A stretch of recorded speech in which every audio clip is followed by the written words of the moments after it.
This is Channels Television's breaking news.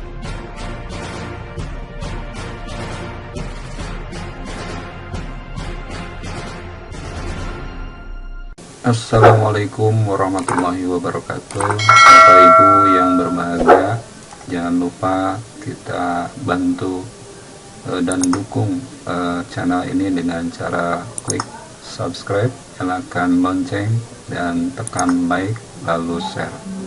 Berikut adalah rekaman dari kegiatan Vikon tadi siang mengenai kegiatan MBBS di Google Classroom kelas 2. Ya, kenapa? Mohon maaf Bu Dia, mungkin saya minta penjelasan lebih mundur dulu ke belakang sedikit sebelum melanjutkan tentang boleh. itu. Tentang yang tadi arah 3 ke 5 dan 5 ke 3 yang awal Bu Dia. Yang tangan kiri untuk fosfat, yang tangan kanan untuk basa nitrogen. Itu tadi yang mohon penjelasan ulang. Mohon maaf agak. Nggak apa-apa. Ya, supaya nyambung. Di awal Pak. Ya. Yang gambar orang. Yang ada, ya itu hanya model aja Bu ya. Tapi kalau tadi. Ya. Nah, yang ini, yang ini. Nah. Terus Pak, terus. Next. Sebelumnya lagi. Terus Pak, terus ya. Sebelumnya ya Bu ya.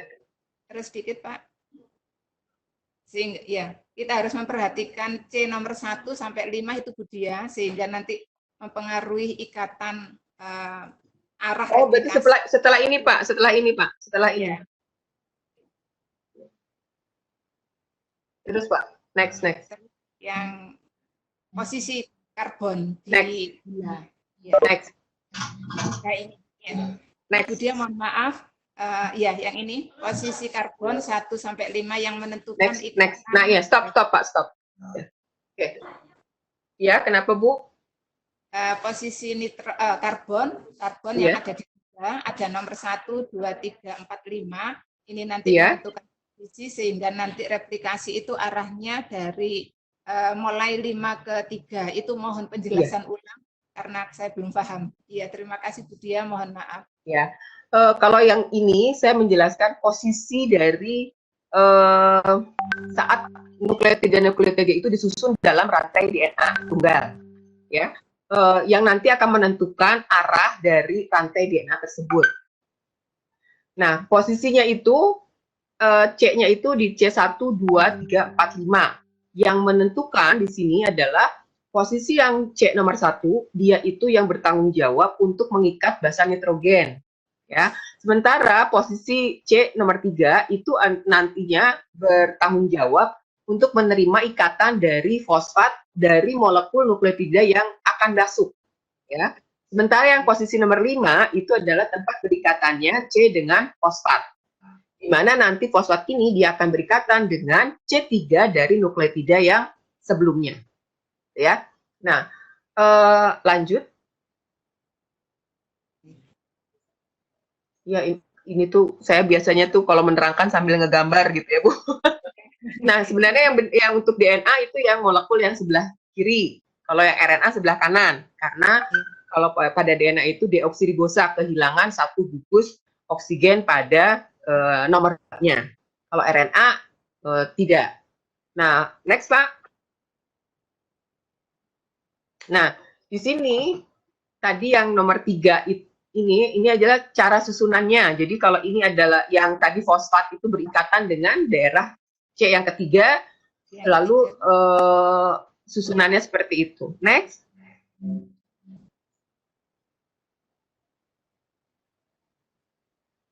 Nah, karena tadi posisinya itu molekulnya, ingat ya Bu ya, yang berikatan dengan kita lihat molekul yang paling bawah saja biar gampang, yang pada sitosin sebelah kiri. Yang nomor 1 itu C-nya yang berikatan dengan nitrogen, lalu nomor 2 turun ke bawah, nomor 3, lalu nomor 4 dan nomor 5 ke atasnya, yang berikatan dengan fosfat. Nah, karena yang paling bawahnya itu adalah nomor 3, ya, itu molekul paling bawah. Ya. Kemudian kita lihat molekul nukleotida yang paling atas, ya, yang adenin, itu kita lihat posisi yang terluarnya adalah fosfat. Fosfat. Ya. Ya.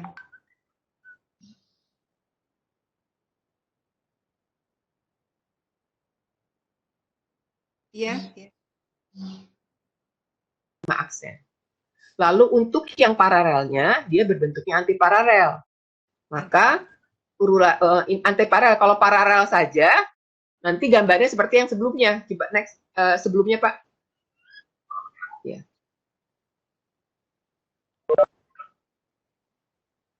Nah, kalau seperti ini kan, ini sebenarnya kalau yang disebut dengan paralel. Kalau kita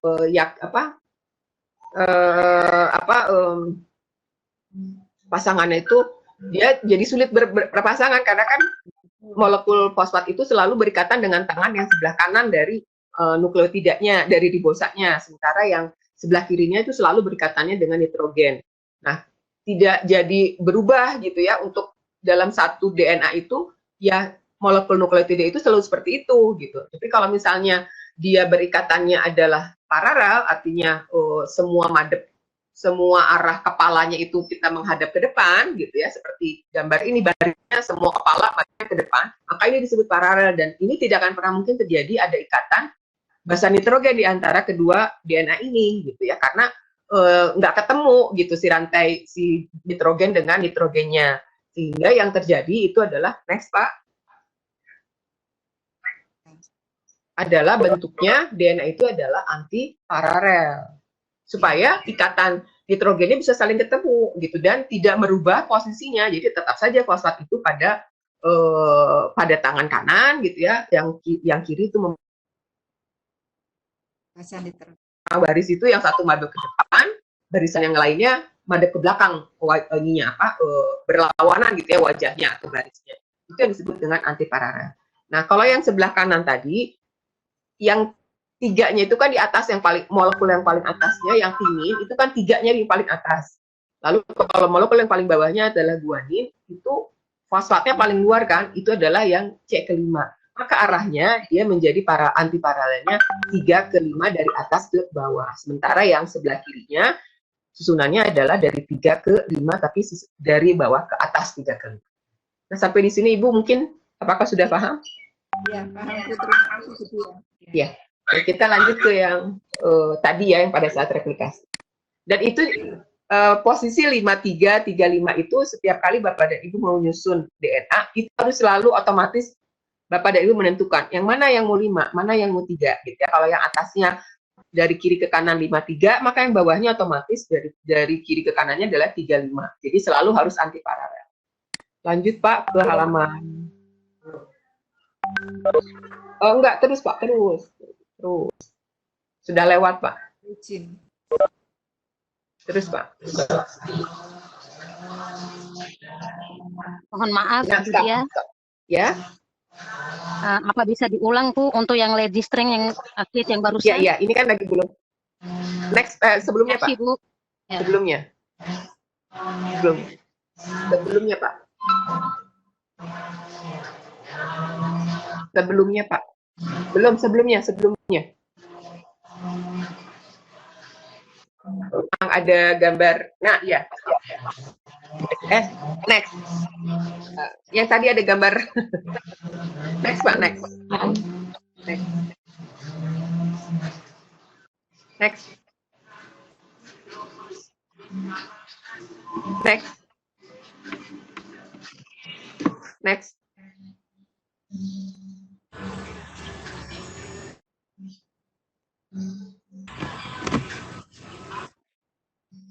Ya. Yap, stop Pak, stop. Oke. Nah, tadi kita kembali lagi, posisinya itu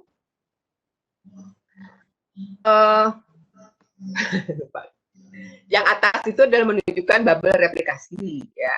Nah, pembuatan bubble replikasi seperti yang sudah saya jelaskan sebelumnya, itu dimulai adanya titik ori atau origin replication ya. Nah, ori ini kalau Bapak dan tapi kalau sudah ditanyakan, yang mana gitu, dari mana sih legging strand gitu. Kalau di blank kan, misalnya, coba nextnya Pak. Ya, next. Nah, kalau seperti ini misalnya ya, saya sebelumnya Pak, sebelumnya.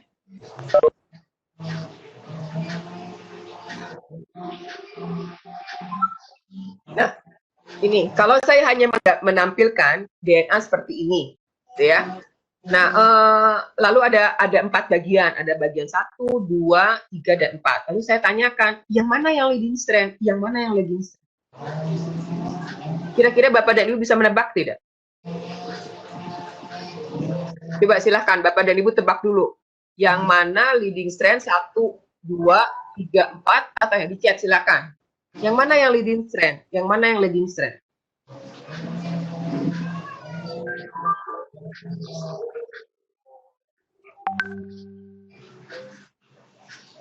Dua dan mana? Kalau tadi dikatakan 2 itu adalah, yang mana yang 2? 2 itu legging strand atau leading strand? Yang mana yang leading strand? Apakah 1 dan 2 leading strand, lalu 3 dan 4 legging strand, atau 1 dan 3 leading strand, 2 dan 4 legging strand, atau bagaimana posisinya? Tidak bisa ditebak karena tidak ada relatif aksen. Ini ada Pak. Ada. Yang lantai pertama 5 aksen ke 3 aksen, rantai yang di bawahnya itu ada 3 aksen ke 5 aksen.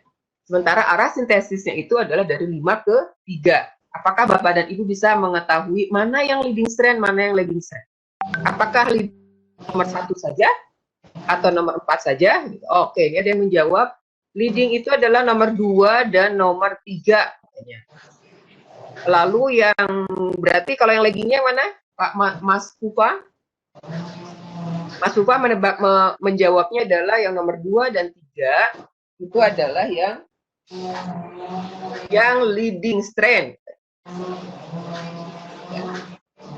Nah, untuk mengetahui atau bisa menjawab pertanyaan di atas, kita tentukan dulu titik orinya. Kita lihat ada di tengah-tengah itu ada titik ori. Nah, kita jangan bilang rantai DNA itu atas dan bawah. Rantai DNA itu adanya arahnya yang harus kita pastikan.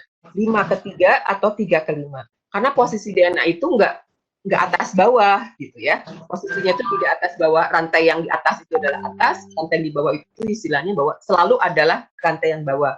Tapi dalam contoh ini memang supaya memudahkan saja ada rantai atas, rantai bawah. Tetapi kalau di dalam sel itu Bapak dan Ibu kebayang saja bahwa dia berbentuk 3 dimensi, dia akan selalu berputar, dia bentuknya double helix, tidak ada istilah atas bawah untuk DNA dan RNA. Yang ada adalah istilahnya 5 ke 3. Jadi yang 5 itu istilahnya adalah kepalanya, kalau 3 itu adalah ekornya. Jadi istilahnya jangan atas bawah kalau DNA, karena kalau Bapak Ibu membayangkan DNA itu di dalam sel, itu dia bentuknya kan 3 dimensi gitu. Jadi yang harus dipastikan itu adalah arahnya 5 ke 3 atau 3 ke 5. Nah, untuk Pak Mas Pupa bilangnya leading itu adalah 2, 3 itu leading, lalu laggingnya adalah berarti 2 dan 3 leading, 1 dan 4-nya adalah lagging ya. Nah, untuk memastikannya kita cek dulu arah dari orinya ya. Orinya itu mau dia di atas, mau posisinya rantai yang di bawah, orinya itu kan kesannya di bawah, tapi dia tetap saja yang namanya ori itu adalah puncaknya atau titik pusat awal replikasi gitu. Jadi walaupun nanti saya balik DNA-nya menjadi yang atas itu adalah 3 ke 5, yang bawah 5 ke 3 atau kebalikannya seperti gambar sini, tetap ori itu tidak akan berubah menjadi ori di bawah atau ori di atas gitu. Jadi tetap ori itu walaupun posisinya di bawah, dia tetap aja dia puncak gitu ya. Oke. Kita kembalikan ke halaman sebelumnya Pak. Nah, kalau kita lihat di sini tadi yang saya sampaikan bahwa ori kalau dianggap dia puncak, maka kalau kita dari puncak itu kan hanya butuh 1 pasak untuk turun ke bawah gitu ya. Sementara kalau menuju ori itu dia butuh banyak pasak. Nah, sekarang siapakah pasak ini dalam proses replikasi gitu? Kenapa saya tiba-tiba ngomong pasak gitu ya? Nah, untuk yang membutuhkan satu pasak itu adalah yang leading strand. Jadi yang meninggalkan ori. Yang meninggalkan puncaknya. Puncaknya siapa? Orinya. Lalu yang mana yang okazaki? Yang okazaki itu adalah yang menuju puncak gitu ya. Yang okazaki itu adalah yang menuju puncak karena dia butuh banyak pasak untuk sampai ke puncaknya. Nah, okazaki itu yang rantainya terputus-putus. Sekarang siapakah yang berperan sebagai pasak pada proses replikasi? Nah, yang berperan sebagai pasak di sini, jadi setelah DNA dibuka oleh DNA helikase, kemudian DNA itu kan tadi kata saya bahwa kalau dia terdenaturasi, apakah itu akibat lingkungannya atau dipotong oleh enzim helikase, maka karena dia ikatan hidrogen, dia akan mudah mengalami renaturasi lagi. Nah, untuk menghindari renaturasi kembali, maka DNA yang sudah dipotong ikatan hidrogennya itu ditahan oleh single site binding protein. Itu tujuannya, kalau ibu dan bapak membayangkan, memudahkan untuk membayangkan, saya selalu membayangkannya seperti resleting kita. Ya, kalau kita resleting, itu kan kepala resletingnya itu sebagai single site binding protein. Jadi dia menahan supaya si resleting kita itu tidak gampang tertutup lagi tanpa dikendalikan oleh si kepala resleting. Nah, kalau tidak ada single site binding protein atau tidak ada kepala resleting, itu saya menganggapnya seperti plastik clip. Plastik clip, Bapak dan Ibu kebayang ya, plastik clip buat obat gitu. Itu kan kalau setelah kita buka, kita diamkan, nanti lama-lama dia akan menempel kembali kan. Nah, itu sebenarnya adalah proses renaturasi DNA kalau dia tidak ada single site binding proteinnya. Nah, dengan adanya single site binding protein, maka DNA yang sudah terputus ikatan hidrogennya itu akan tertahan, dia tidak akan menempel satu sama lainnya. Setelah setelah terbentuk bubble-nya dan tertahan tidak terbuka, maka untuk yang meninggalkan ori, maka di daerah ori itu akan datang RNA primase. Apa itu RNA primase? Ya. Bapak next aja Pak gambarnya. Lanjut aja. Next lagi Pak.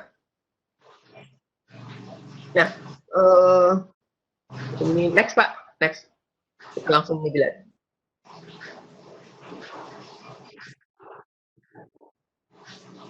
Ini kita lihat di sini.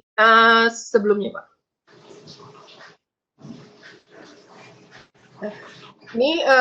Ini adalah fragmen Okazaki, ya. Jadi pertama-tama di daerah ini akan dibentuk oleh RNA primase, ya. Dia akan membentuk primer, RNA primer.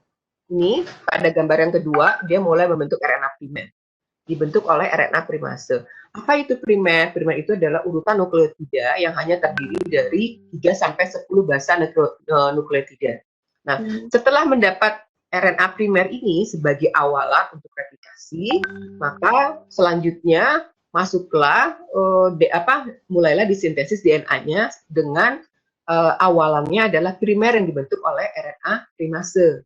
Sehingga akhirnya lanjut untuk selanjutnya. Lanjut Pak. Lanjut Pak.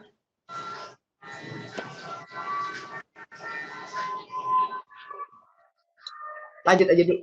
Nah ini, ini stop dulu. Nah dari sini ya. Kemudian, nah ini untuk yang leading strand sebelumnya Pak. Oke. Nah ini kita lihat bahwa yang rantai yang meninggalkan ori, dia akan turun ya, 5, lihat ada RNA primer dibentuk oleh polimerase 3 yang akan menyusun rantai DNA yang baru, seperti pada gambar yang di bawahnya. Tapi dia hanya butuh satu primer saja untuk langsung lanjut terus ke bawah. Inilah yang disebut dengan leading strand. Next, Pak. Next.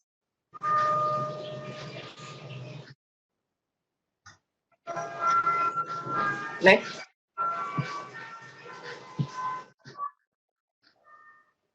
Next. Nah, next dulu Pak. Nah, oke. Ini saya. Oke, kita lihat di sini yang meninggalkan ori itu dia hanya butuh primer yang dibentuk oleh RNA primase, kemudian dia langsung sliding ke bawah ya. Sementara yang menuju ori jadi semuanya dia akan membentuk RNA primase itu akan berada di banyak titik supaya menyusun sintesis DNA.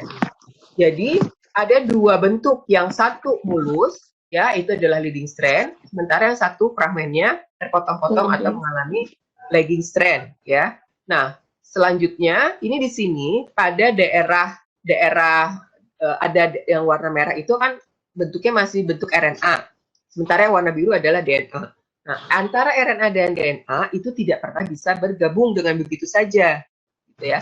Jadi kemudian si RNA-nya itu harus dirubah dulu menjadi bentuk DNA. Siapa yang merubah RNA primer menjadi DNA primer?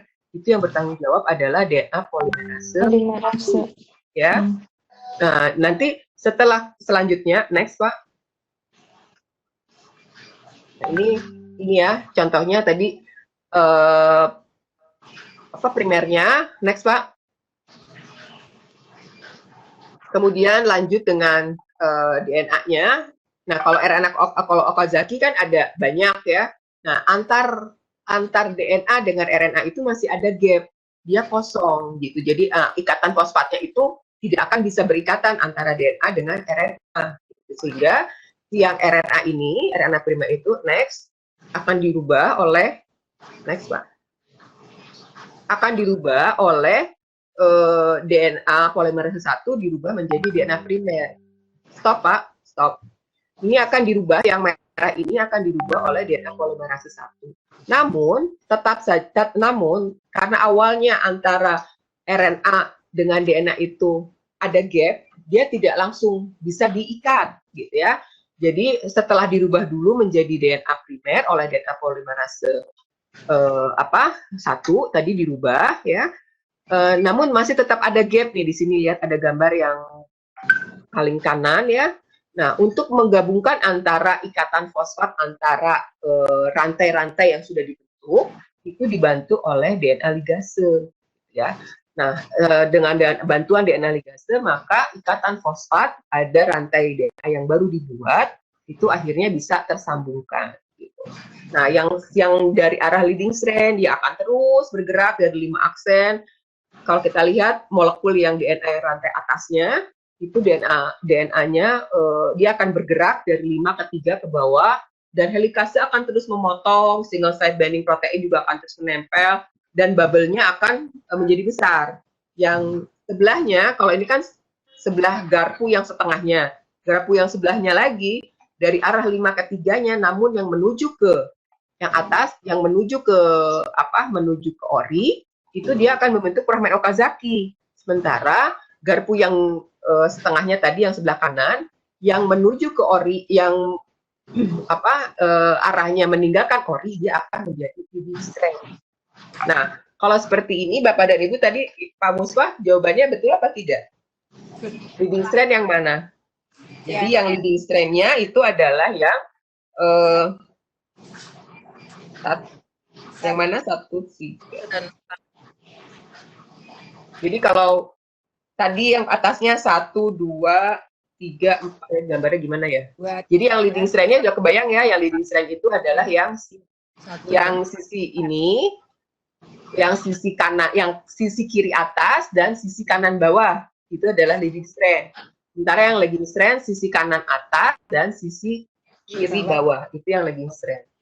Tapi ingat Bapak dan Ibu harus pastikan 5 3-nya itu dulu. Dan sintesis DNA itu selalu arahnya dari 5 ke 3. Oke. Lanjut Pak.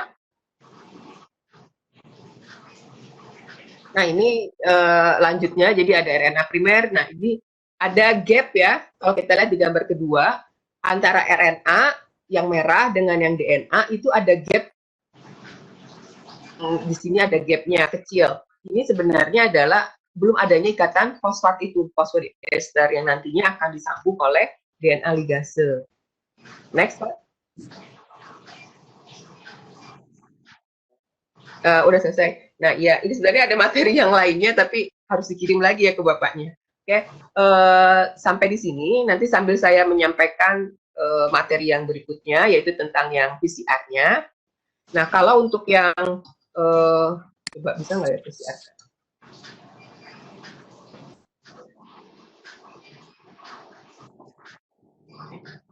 Ada pertanyaan dulu Bapak dan Ibu? Sambil saya mau men-share yang materi berikutnya, karena tadi nggak bisa materinya, nggak bisa di-share sekaligus. Assalamualaikum warahmatullahi wabarakatuh, Bu. Waalaikumsalam. Ini mungkin ini pertanyaan dari anak-anak sering ketika kita menjelaskan DNA dan seterusnya itu, dia sering bertanya bagaimana cara ahli itu sehingga dia mengetahui bahwa ini dari rantai 5 ke 3 dan seterusnya. Iya, itu yang saya ingin penjelasan, Bu, bagaimana caranya para ahli sehingga dia bisa menentukan itu. Terima kasih, Bu. Tadi Pak, yang sudah saya jelaskan di awal, menentukan 5 ke 3-nya itu, tadi yang juga sudah ditanyakan oleh Ibu siapa ya? Itu posisinya seperti itu, Pak. Jadi di materi yang di awal. Jadi berdasarkan dari posisi karbon di gula ribosanya. Itu yang menentukan dari posisi 53 dan 3 ke 5-nya. Jadi mereka itu bahwa struktur molekul dari nukleotidanya itu seperti itu, ada C1, C2, C3, C4 dan C5, di mana masing-masing karbon itu memiliki fungsi masing-masing. C1 dia akan berikatan dengan basa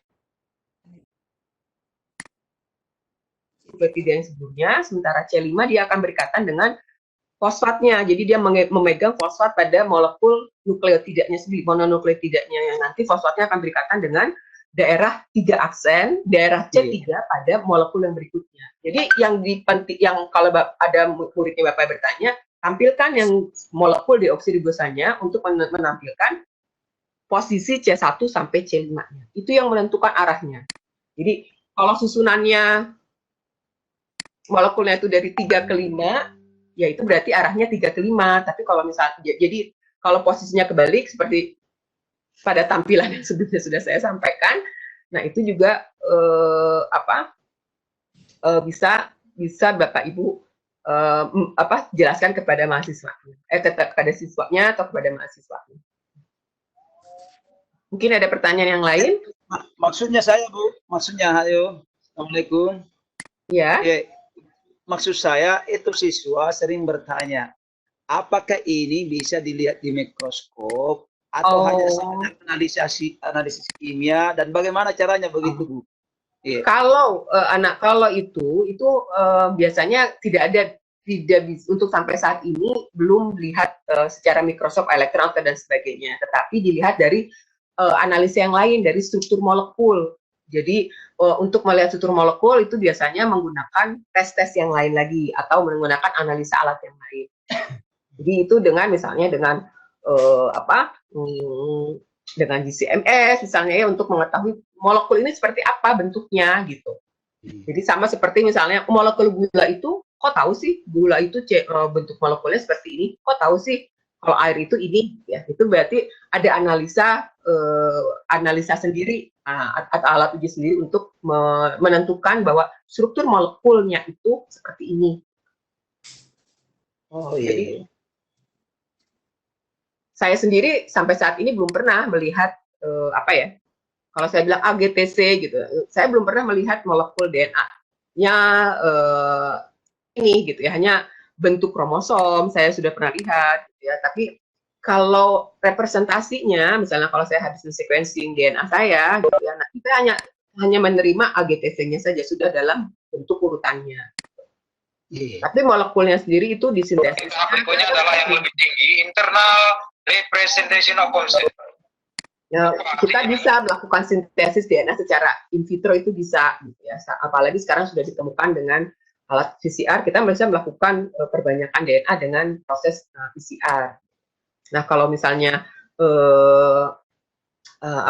kita mau sequencing, kita ingin tahu urutan DNA suatu makhluk hidup, kita menggunakannya prosesnya adalah sequencing. Jadi bisa tahu DNA-nya saya itu seperti apa, DNA-nya tikus seperti apa, gitu ya. Itu bisa dibedakan, bisa ketahuan secara keseluruhan itu dengan sequencing. Itu Pak. Nah mungkin untuk materi yang berikutnya Pak bisa di-share Pak. Saya masih belum bisa nge-share juga.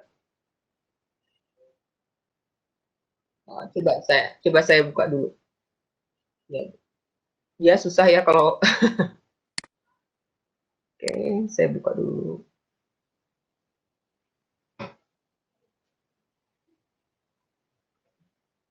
Pak, kita belum bisa absen ya?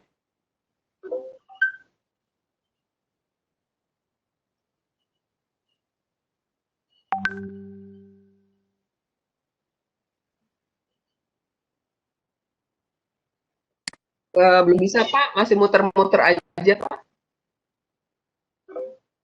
Nggak bisa Pak. Udah Pak, di WA Pak. Sudah bisa. Sudah kekirim kalau di WA.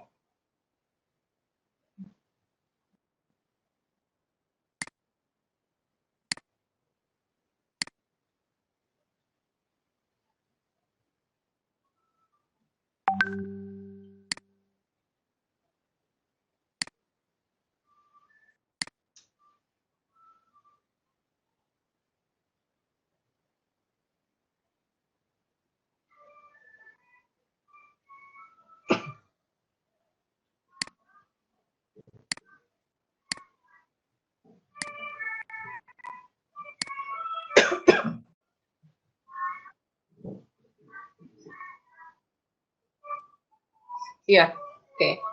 Nah, kalau tadi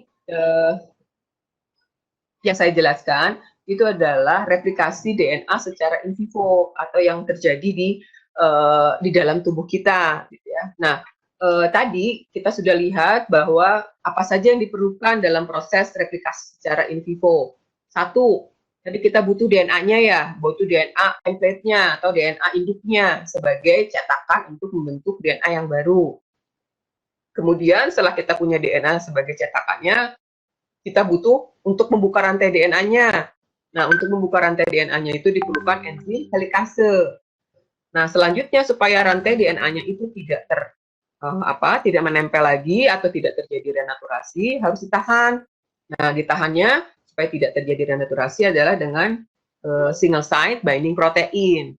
Nah, setelah bubble replikasi terbuka, maka yang berikutnya adalah dibentuknya primer yang dibuat oleh RNA primase. Jadi kita butuh ada enzim RNA primase untuk membentuk RNA primer. Nah, setelah terbentuk RNA primer, maka DNA polimerase 3 itu dia bisa bekerja untuk melakukan sintesis DNA. Nah, setelah melakukan sintesis DNA, baik yang pada daerah leading strand atau lagging strand, kemudian itu masih banyak daerah-daerah yang ada gap-nya, tidak bisa terhubungkan karena adanya RNA dan DNA yang tidak bisa bersatu. Untuk menggabungkannya harus dirubah dulu hasil DNA-nya tadi, RNA primernya dirubah menjadi DNA primer oleh DNA polimerase 1. Namun ikatan fosfat di antara yang gap-gap itu tidak bisa masih ada gap-nya. Nah, untuk menyambungkannya digunakanlah enzim ligase. Nah, untuk proses itu terjadi, itu enzim-enzim itu dia membutuhkan kondisi lingkungan yang sesuai. Artinya dia pH-nya harus 8, lalu suhunya adalah suhu tubuh kita, kemudian membutuhkan lingkungan yang sesuai, gitu ya, buffernya, dia harus ada Mg-nya, misalnya ion Mg yang tujuannya adalah supaya enzim bisa beraktivitas.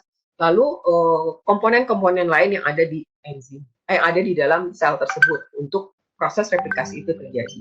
Nah, kemudian peneliti yang telah mengetahui dari karakteristik DNA polimerase pada bakteri yang ditemukan pada tahun 1956 ya, berpikir bahwa berarti mungkin nggak ya bahwa proses replikasi itu dibawa keluar gitu ya. Apakah kita bisa melakukan replikasi tapi tidak di dalam sel kita gitu. Nah, berdasarkan percobaan-percobaan ternyata itu bisa ada potensi bahwa DNA itu bisa diamplifikasi di luar tubuh induknya. Lalu bagaimana caranya? Dan dari hasil penelitian berikutnya, mereka menemukan bahwa adanya dari bakteri-bakteri termofilik, ya, bakteri termofilik ini dia mampu kan hidup pada suhu-suhu yang ekstrim, dan berarti enzim-enzimnya yang terdapat pada bakteri-bakteri termofilik itu juga bekerjanya pada suhu tinggi, gitu ya. Nah, karena ada karakteristik yang lain daripada DNA-nya itu bahwa dia DNA itu bisa terdenaturasi bukan hanya oleh enzim helikase, ternyata juga bisa didenaturasi oleh suhu. Nah, berdasarkan temuan tersebut, maka Caribe Mullis dulu yang pertama kali menemukan PCR, dia mencoba melakukan percobaan untuk mereplikasi DNA di luar. Nah, untuk melakukan replikasi DNA di luar, dia tetap membutuhkan DNA template. Ya, kita lihat di slide pertama. Di slide yang slide kedua, ini ada DNA yang, nah DNA pada suhu 50 derajat, DNA itu dia masih berbentuk double strand ya. Kemudian suhunya diganti, dinaikkan ya, sehingga DNA-nya menjadi terdenaturasi. Nah, selanjutnya suhunya diturunkan lagi, dan dimasukkan primer. Nah, kalau secara in vivo, primernya itu dibentuk oleh RNA primase. Tetapi kalau secara in vitro, primernya itu disintesis secara sintetik. Jadi dibuat primernya itu di pabrik, gitu ya. Dan dia bisa menempel di tempat-tempat yang spesifik, gitu ya. Di tempat-tempat ini dia bisa menempelnya. Selanjutnya nanti suhu naikkan lagi di suhu 72 ya, sehingga nanti si enzim Tak polimerasenya itu dia akan bergerak untuk melakukan sintesis sampai batas tertentunya. Lanjut, Pak. Next. Nah, kemudian next. Nah, selanjutnya nanti dia akan terus melakukan pengulangan ya. Satu siklusnya itu ini adalah yang pertama adalah siklus pertama, lalu kalau PCR itu tergantung dari siklusnya berapa kali gitu, sehingga nanti DNA-nya itu karena setiap satu kali itu dia menghasilkan 2, jadi kalau ada siklusnya pengulangan proses denaturasi, annealing, lalu sintesis DNA pada suhu 72, dia akan menghasilkan 2 pangkat berapa siklusnya. Kalau misalnya siklusnya 30 kali, maka DNA dari satu molekul 2 pangkat 30 akan dihasilkan molekul DNA baru, itu adalah sebanyak misalnya 2 pangkat 30. Pak, lanjut aja tentang PCR. Jadi terus nanti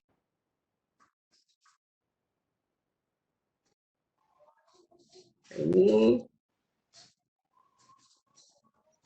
dia akan terus di copy ya pada tahap berikutnya, dan sebelumnya Pak, dan di akhir pada siklus ketiga, pada siklus kelima itu sudah dihasilkan 32 DNA yang baru ya.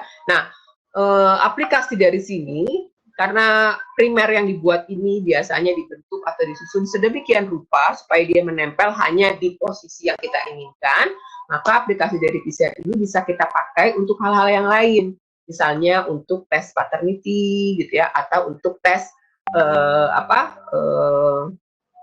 untuk tes penyakit gitu ya, kayak sekarang nih kita bisa mendeteksi ada istilah bagaimana kita mendeteksi coronavirus misalnya ya, ada yang menggunakan tes antibody ya dengan rapid test, juga ada yang menggunakan real time. Nah, real time itu basicnya adalah PCR, primer spesifik yang hanya dia bisa menempel di COVID-19, itu bisa diketahui apakah si orang tersebut yang kita cek dia itu mengandung COVID-19 atau tidak, ya, ataukah hanya mengandung virus biasa atau virus flu biasa, gitu. Apakah seseorang itu dia mengandung sudah terinfeksi bakteri HIV atau tidak misalnya, atau seseorang sudah terinfeksi oleh TBC atau tidak. Nah, ini salah satu aplikasinya dengan PCR itu kita bisa mendeteksinya. Nah, apa kelebihannya antara rapid test ya kalau di coronavirus dengan yang PCR test? Kalau yang rapid test itu misalnya dia membutuhkan antibodi, sementara kalau antibodi itu terbentuk kalau jumlahnya sudah banyak dan bisa dideteksi dan sangat tergantung dengan lingkungannya. Sementara kalau DNA dengan PCR hanya dengan satu molekul itu bisa kita perbanyak gitu, sehingga bisa divisualisasikan, bisa dideteksi. Sementara kalau antibodi kita menunggu tubuh kita untuk memperbanyaknya. Kalau sudah banyak bisa ketes gitu ya. Tapi kalau dia sudah menginfeksi kita tetapi belum banyak antibodi yang dibentuk, itu bisa negatif hasilnya. Jadi kita bisa rapid testnya negatif, hasil COVID-nya negatif, tetapi sebenarnya kita sudah terinfeksi, hanya saja antibodi di dalam tubuh kita itu belum terbentuk banyak sehingga tidak bisa dideteksi. Namun kalau dengan PCR, meskipun hanya ada satu virus dalam 1 mili, itu sudah bisa terdeteksi. Jadi dalam satu atau bahkan dalam 1 mili darah kita hanya ada 1 atau 2 virus, itu sudah bisa terdetek karena DNA-nya bisa diperbanyak. Ya. Nah, itu keuntungan dan kelebihan daripada PCR. Nah, ntar ada materi satu lagi. Gambarannya, hasilnya seperti apa sih PCR itu? Saya kirim lagi apa di sini? Ya, cukup Pak. Ya, cuma memang jadi tidak. Karena rada susah. Sekarang jaringannya sudah bagus, jadi sekali kirim langsung keluar datanya, Pak. Ya, Pak, sudah saya kirim lagi.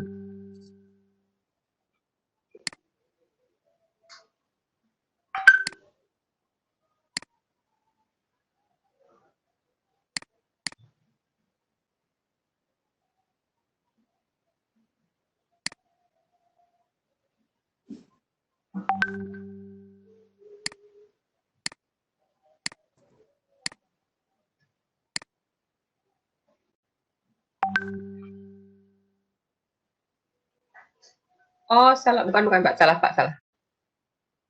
Salah, Pak. Sebentar. Coba.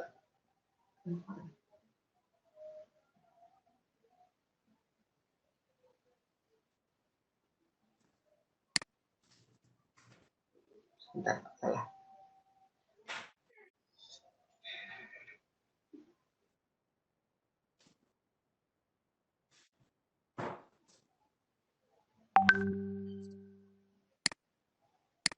Iya, yang terakhir, Pak. Coba. Mudah-mudahan saya nggak salah nge-save.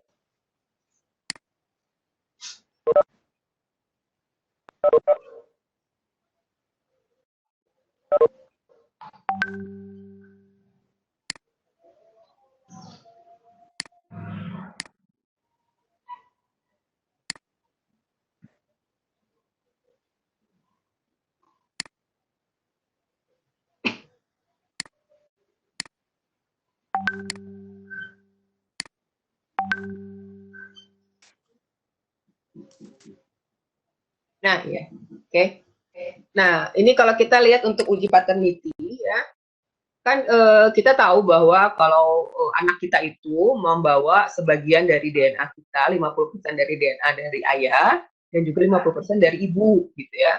Nah, bagaimana kita bisa membedakan antara bahwa kalau di sini kita lihat gambar yang sebelah kiri ada anak yang memang mendapat sebagian DNA dari ibunya gitu dan sebagian DNA dari ayahnya. Namun pada gambar yang B kita lihat bahwa si anak itu cuma mendapat sebagian dari ibunya, tetapi yang ayahnya itu ternyata dia sebenarnya nggak punya gitu. Nah, bagaimana kita memvisualisasikannya atau mengetesnya bahwa ayahnya itu yang mana gitu ya. Oke, silakan Pak, next. Nah, dengan PCR ya, variasi atau dengan menggunakan banyak primer itu kita bisa menghasilkan banyak pita-pita gitu ya. Jadi nanti tampilan itu seperti ini, ada pita-pitanya. Ya, ini ada yang M itu adalah ibunya, yang CH itu anaknya. Kemudian yang 1, 2, 3 itu probabilitas bapaknya yang mana gitu ya. Ibunya tuh bingung gitu ya, bapaknya yang mana. Nah, kira-kira nih Bapak dan Ibu, bapaknya yang mana dari si anak ini. Ibunya yang M, si anak tuh yang CH, baru ada potensi bapaknya 1, 2, 3 gitu. Nah, bapaknya yang mana gitu. Yang nomor 1. Ya. Kita lihat next, Pak. Next. Nah, seperti ini. Jadi ya dilihat yang paling banyak kesamaan dengan si anak. Ya, jadi kalau kita lihat si ibu menyumbangkan pita-pita yang beberapa, ada yang sama di ibu 1, 2, 3 ya. Kemudian bapaknya yang mana? Nah, kalau yang ke-1 dia memiliki pola sampai ada 4 pita yang sama ya. Lalu sebenarnya kalau yang bapak yang kedua, kedugaan kedua dia hanya punya 2 yang sama. Sementara yang 3 itu hanya 1 gitu ya. Nah, jadi dari sini akhirnya kita bisa menentukan gitu ya, mana kesamaannya, berapa persen kesamaannya. Nah, semakin tinggi tingkat kesamaannya, berarti potensi dia sebagai orang yang tepat itu semakin tinggi juga. Gitu. Jadi kalau Bapak dan Ibu suka ngelihat di sinetron ya, dilihat gitu, oh pas ada cek dia suka dikatakan 98% atau 99% adalah sama dengan siapanya. Nah, ini yang bisa dipakai salah satunya PCR tadi untuk menentukan penyakit ya, lalu untuk menentukan paternitisnya gitu ya, atau misalnya bisa juga dia korban, misalnya pembunuhnya siapa, dia korban pembunuhan, dia lalu di dalam di badan korbannya ada DNA dari pembunuhnya, nah itu juga bisa dicek gitu ya. Atau misalnya seperti kasus-kasus kecelakaan, kebakaran, pesawat terbang yang jatuh, itu kan potongan-potongan badannya sudah nggak jelas gitu ya, kita susah mengidentifikasinya. Maka dari potongan-potongan badan tubuh itu kita bisa ekstrak DNA-nya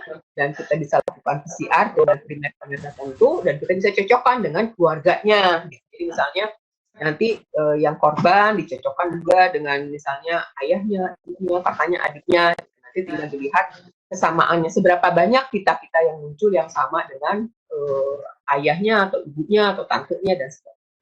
Nah, mungkin ini materinya saya minta maaf mungkin ya, jadi tidak bisa optimum. Mudah-mudahan bisa bisa diterima dan baik. Sebenarnya ada satu materi lagi, tapi karena waktunya tadi banyak terpotong di awal ya tidak bisa disampaikan, yaitu tentang bagaimana kita melakukan isolasi DNA. Nanti materinya akan saya share saja ke panitia. Nanti Bapak dan Ibu silahkan pelajari, dan kalau ada pertanyaan-pertanyaan yang masih belum paham, nanti Bapak dan Ibu bisa ditanyakan di Google Classroom, dan nanti juga kami akan memberikan beberapa tugas kepada Bapak dan Ibu untuk dikerjakan ya. Jadi sebenarnya ada satu materi lagi, saya sudah memperkirakan harusnya cukup kita sampai dengan isolasi DNA yang kalau misalnya ada sebagian dari Bapak dan Ibu belum pernah melakukan isolasi DNA, Bapak dan Ibu bisa melakukannya secara mandiri di rumah dengan menggunakan bahan-bahan yang ada di dapur. Nanti Bapak dan Ibu bisa melihat materinya yang nanti akan saya kirimkan juga ke panitia.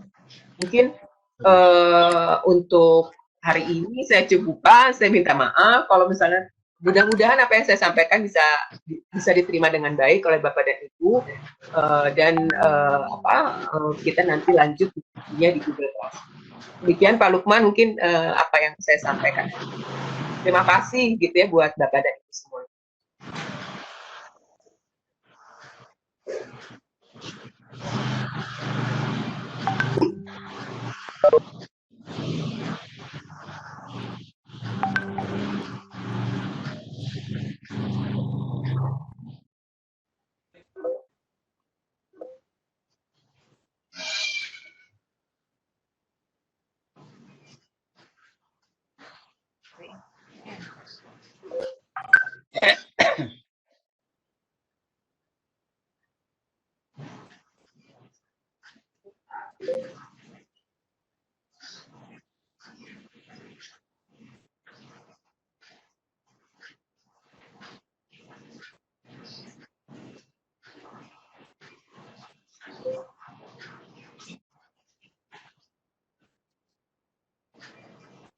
Pak Lukman, ada yang ditanyakan bisa Pak? 1 menit lagi. Terima kasih. Terima kasih Ibu Dian. Itu tadi contoh-contoh pita yang dikasih itu adalah susunan kariotip ya. Terima kasih. Kariotip beda lagi ya Bu ya. Kariotip udah beda lagi ceritanya. Kalau kariotip itu hubungannya dengan kromosom. Demikianlah Bapak Ibu yang berbahagia, video konten kita pada siang hari ini. Mudah-mudahan kita semua bisa mengambil pelajaran dari apa yang sudah disampaikan dan semoga bermanfaat untuk kehidupan kita sebagai tenaga pengajar dalam melaksanakan tugas kedinasan.